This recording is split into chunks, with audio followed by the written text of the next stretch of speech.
오늘 이 이야기를 듣고 계신 분들께 먼저 한 가지 여쭙고 싶습니다. 요즘 사람 만나는 게 예전 같지 않다고 느끼신 적 있으신가요? 분명 반가운 사람인데 만나고 나면 왠지 피곤합니다. 40년 알던 친구인데 요즘 따라 말 한마디가 마음에 걸립니다. 가족인데 대화가 조심스럽습니다. 그래서 혼자 생각하게 됩니다. 내가 예민해진 걸까? 성격이 까다로워진 걸까? 나이 들더니 속이 좁아진 걸까? 아닙니다. 오늘 이 시간, 저는 그 마음의 무게를 조금 덜어드리고 싶습니다. 당신이 변한 게 아닙니다. 삶의 조건이 달라진 것입니다. 나이가 들면 인간관계가 어려워지는 데는 분명한 세 가지 이유가 있습니다. 그것은 당신의 잘못이 아닙니다. 60년, 70년을 살아온 사람이라면 누구에게나 찾아오는 삶의 자연스러운 변화입니다. 1.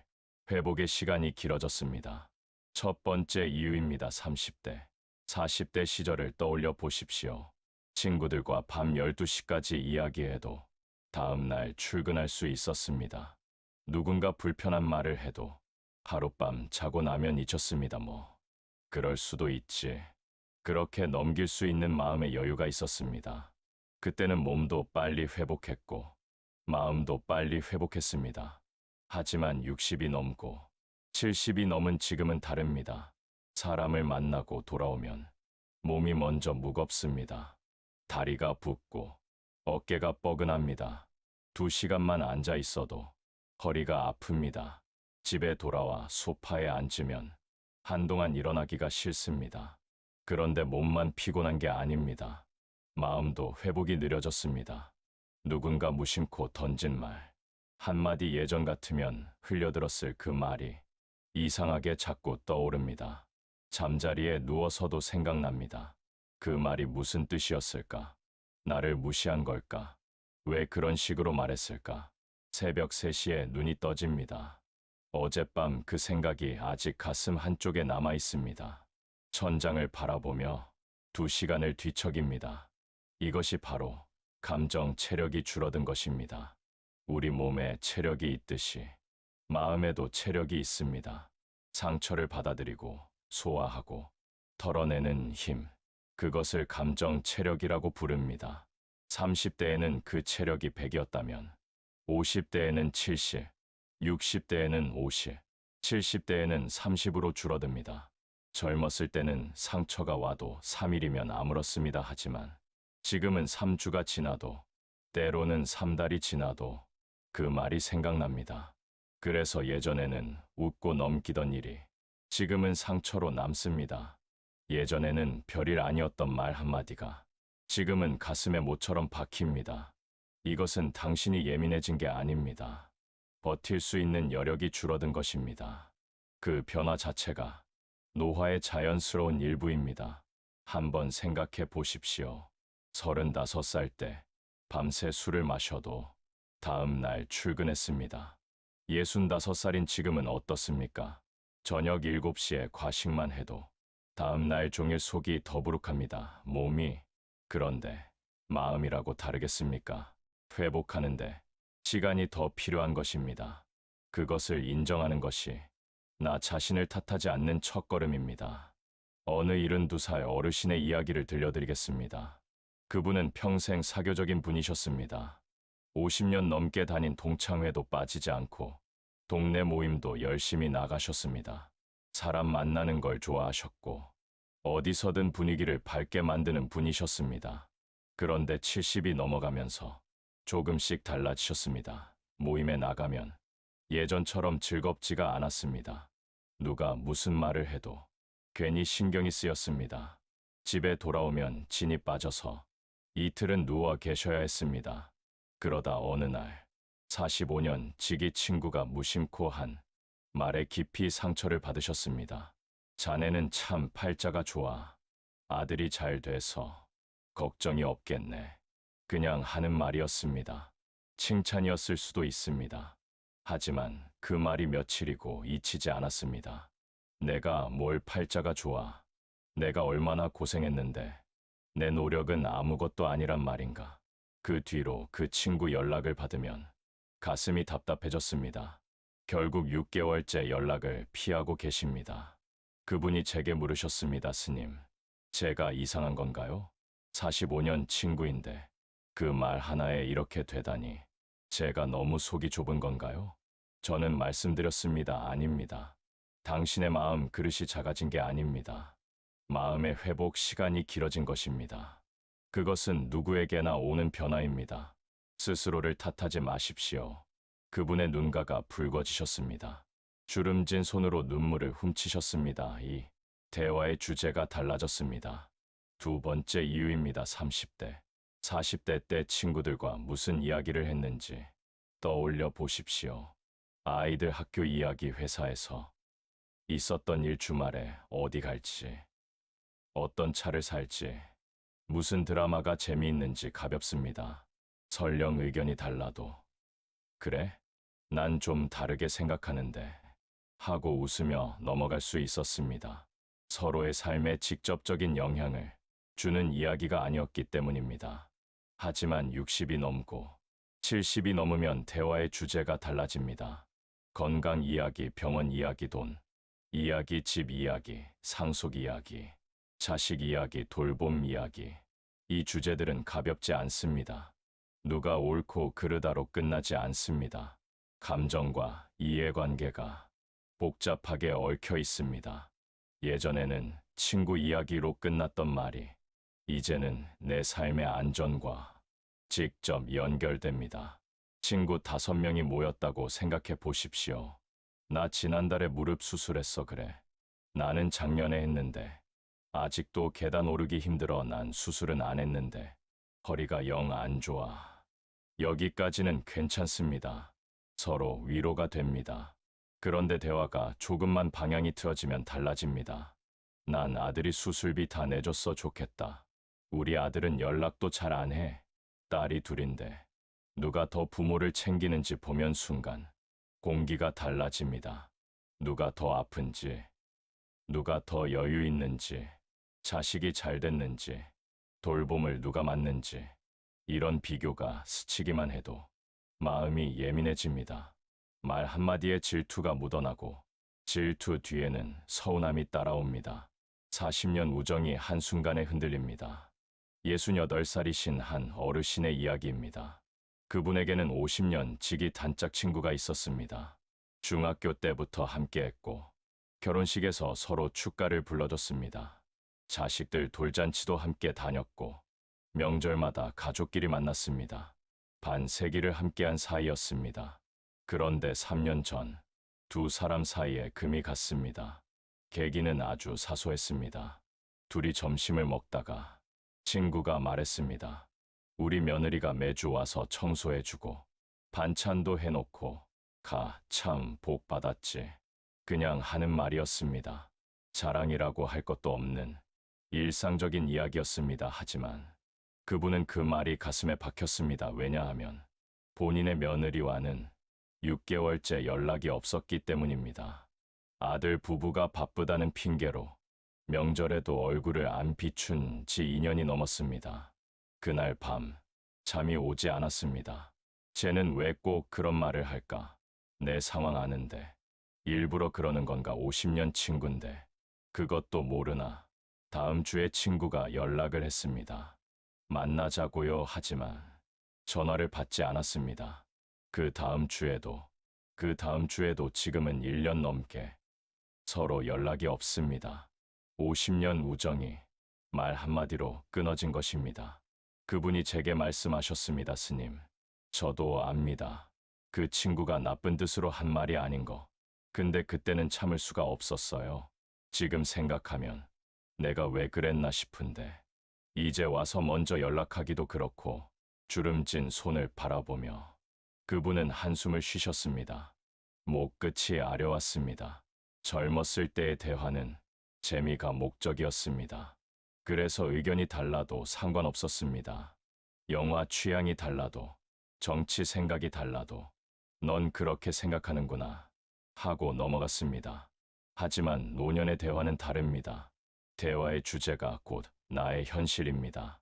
건강 이야기는 곧 내가 얼마나 아픈가입니다. 자식 이야기는 곧 내가 얼마나 외로운가입니다. 돈 이야기는 곧 내가 얼마나 불안한가입니다. 그래서 친구의 말 한마디가 내 삶 전체에 대한 평가처럼 들립니다.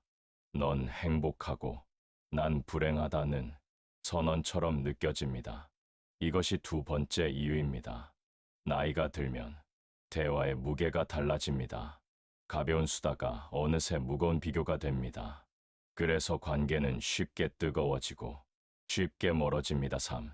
관계에 기대하는 것이 달라졌습니다. 세 번째 이유입니다. 이것이 어쩌면 가장 중요한 이야기일지도 모르겠습니다. 30대, 40대 때 인간관계는 무엇이었습니까? 함께 성장하는 것이었습니다. 함께 세상을 넓히는 것이었습니다. 직장 동료와 함께 프로젝트를 하고, 친구와 함께 여행을 가고, 이웃과 함께 아이를 키웠습니다. 관계는 주고받는 것이었습니다. 내가 도움을 주기도 하고, 받기도 했습니다. 그 균형이 자연스러웠습니다. 하지만 60이 넘고 70이 넘으면 관계의 의미가 달라집니다. 관계는 기댈 곳이 됩니다. 의지처가 됩니다. 은퇴를 하면 직장 동료가 사라집니다. 아이들이 독립하면 부모 역할이 줄어듭니다. 몸이 아프면 혼자 할 수 있는 일이 줄어듭니다. 그럴 때 우리는 관계에 기대게 됩니다. 이 사람이 나를 챙겨주겠지. 이 사람은 내 편이 되어주겠지. 이 사람만은 나를 외롭지 않게 해주겠지. 문제는 여기서 시작됩니다. 내가 기대하는 만큼 상대가 채워주지 못하면 실망이 옵니다. 그 실망은 서운함이 되고 서운함은 원망이 됩니다. 이런 생각 해보신 적 있으신가요? 내가 아픈데 왜 연락이 없지? 3일째 누워있는데 문병 한 번 안 오네. 가족인데 친구인데 이 정도는 해줘야 하는 거 아닌가? 나만 챙기고 저 사람은 나를 안 챙기는 것 같아. 이 생각들이 잘못된 것이 아닙니다. 노년에는 요구가 커지는 게 아닙니다. 필요가 커지는 것입니다. 몸이 아프니까 누군가의 손길이 필요합니다. 외로우니까 누군가의 목소리가 필요합니다. 불안하니까 누군가의 존재가 필요합니다. 그것은 자연스러운 것입니다. 인간이라면 누구나 그렇습니다. 하지만 문제는 상대방도 똑같은 상황이라는 것입니다. 70살 친구에게 왜 연락 안 해? 라고 서운해할 때 그 친구도 관절이 아파서 전화기 들기가 힘든 것입니다. 65살 동생에게 왜 안 와? 라고 원망할 때 그 동생도 자기 집안일에 정신이 없는 것입니다. 서로가 서로에게 기대고 싶은데 서로가 서로를 받쳐줄 힘이 부족합니다. 그래서 기대는 실망이 되고 실망은 상처가 됩니다. 75살 어머니와 48살 딸의 이야기입니다. 어머니는 3년 전에 남편을 먼저 보내셨습니다. 그 뒤로 혼자 사십니다. 무릎이 안 좋아서 외출이 어렵고 하루 종일 텔레비전만 보십니다. 딸은 500km 떨어진 도시에 삽니다. 직장을 다니고 중학생 아들을 키우고 시어머니도 모시고 있습니다. 어머니는 매일 딸 생각을 합니다. 오늘은 연락이 올까? 이번 주말에는 올까? 명절에는 며칠이나 있다 갈까? 전화가 오면 반갑습니다. 하지만 엄마, 나 바빠서 나중에 다시 할게라는 말에 가슴이 내려앉습니다. 바쁘긴 뭐가 바빠. 엄마한테 전화 5분도 못하나. 딸도 매일 어머니 생각을 합니다. 오늘 전화해야 하는데, 주말에 가야 하는데, 내가 더 잘해야 하는데. 하지만 퇴근하면 녹초가 됩니다. 아이 숙제 봐주고, 저녁 차리고, 설거지하고 나면 밤 10시입니다. 전화할 힘이 없습니다. 내일은 꼭 해야지. 내일 2, 3일이 되고 일주일이 됩니다. 어머니는 생각합니다. 나를 버린 거야. 귀찮은 거야. 내가 짐인 거야. 딸은 생각합니다. 나도 힘든데, 나도 지치는데 왜 엄마는 내 상황을 몰라주실까? 둘 다 서로를 사랑합니다. 둘 다 서로가 필요합니다. 하지만 둘 다 상대방의 짐까지 들어줄 여력이 없습니다. 이것이 세 번째 이유입니다. 노년의 관계는 필요가 커지는 시기입니다. 하지만 상대방도 같은 시기를 지나고 있습니다.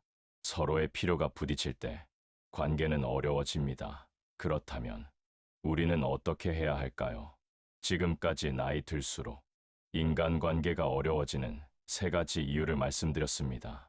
첫째, 감정 체력이 줄어서 회복이 느려졌습니다. 둘째, 대화의 주제가 무거워져서 비교와 상처가 생기기 쉬워졌습니다. 셋째, 관계에 대한 필요가 커져서 기대와 실망이 커졌습니다. 이 세 가지는 모두 당신의 잘못이 아닙니다. 성격이 나빠진 것도 아니고 속이 좁아진 것도 아닙니다. 삶의 조건이 바뀐 것입니다. 60년, 70년을 살아오면 누구에게나 일어나는 일입니다. 그렇다면 이제 어떻게 해야 할까요? 첫 번째, 나 자신에게 너그러워지십시오. 예전처럼 안 된다고 자책하지 마십시오. 나는 왜 이렇게 됐을까 하고 스스로를 탓하지 마십시오. 30살의 나와 70살의 나는 다릅니다. 그것은 당연한 것입니다. 예전에는 10명을 만나도 끄떡없었다면 지금은 2명 만나는 것도 큰일입니다. 괜찮습니다. 그것이 지금의 나입니다. 예전에는 무슨 말을 들어도 툭툭 털었다면 지금은 사소한 말에도 마음이 쓰입니다. 괜찮습니다. 그것이 지금의 나입니다. 스스로를 탓하는 것을 멈추십시오. 그것이 첫 번째입니다. 두 번째, 관계를 줄여도 됩니다. 10명의 친구를 피상적으로 만나느니 3명의 친구를 깊이 만나십시오. 모든 모임에 나갈 필요 없습니다. 모든 연락에 답할 필요 없습니다. 에너지가 한정되어 있으니까 그 에너지를 아껴 쓰십시오. 요즘 몸이 안 좋아서 모임은 좀 쉬려고. 이 말이 부끄러운 것이 아닙니다. 솔직한 것입니다. 나를 지키는 것입니다. 관계의 양보다 질입니다. 그것이 두 번째입니다. 세 번째, 기대를 조금 내려놓으십시오. 이것이 가장 어렵습니다. 하지만 가장 중요합니다. 상대방도 힘듭니다. 상대방도 지쳐 있습니다. 상대방도 나와 같은 시기를 지나고 있습니다. 저 사람이 나를 안 챙긴다고 느껴질 때 한 번만 생각해 보십시오. 저 사람도 자기 삶에 지쳐 있는 건 아닐까? 기대를 조금 내려놓으면 실망도 줄어듭니다. 실망이 줄어들면 원망도 줄어듭니다. 원망이 줄어들면 관계가 편안해집니다. 그것이 세 번째입니다. 마지막으로 한 가지만 더 말씀드리겠습니다. 노년의 인간관계는 어렵습니다. 그것은 사실입니다. 하지만 그렇다고 해서 관계를 포기하라는 말이 아닙니다. 오히려 반대입니다. 관계가 어려워진 만큼 관계가 더 소중해졌습니다. 사람이 귀해진 만큼 사람이 더 필요해졌습니다. 다만 방식을 바꾸자는 것입니다. 예전처럼 할 수 없으니까 지금에 맞게 하자는 것입니다. 에너지가 줄었으니까 아껴서 쓰자는 것입니다. 기대가 커졌으니까 조금 내려놓자는 것입니다. 그러면 남아있는 관계가 더 깊어집니다. 더 따뜻해집니다. 더 오래 갑니다. 오늘 이 이야기를 듣고 계신 분들께 당신은 잘못한 것이 없습니다. 예민해진 게 아닙니다. 속이 좁아진 게 아닙니다. 나이 들어 못됐어진 게 아닙니다. 살아온 만큼 지쳐 있는 것입니다. 버텨온 만큼 힘이 빠진 것입니다. 그것은 자연스러운 것입니다. 그것은 당연한 것입니다. 스스로를 탓하지 마십시오. 당신은 충분히 잘 살아왔습니다. 60년, 70년, 80년을 버텨온 것만으로도 대단한 것입니다. 이제는 조금 쉬어도 됩니다. 조금 물러나도 됩니다. 조금 나를 먼저 챙겨도 됩니다. 그것이 남은 관계를 지키는 방법입니다. 오늘 이 시간, 제 이야기가 당신의 마음에 작은 위로가 되었으면 좋겠습니다. 긴 이야기 들어주셔서 감사합니다. 편안한 밤 되십시오.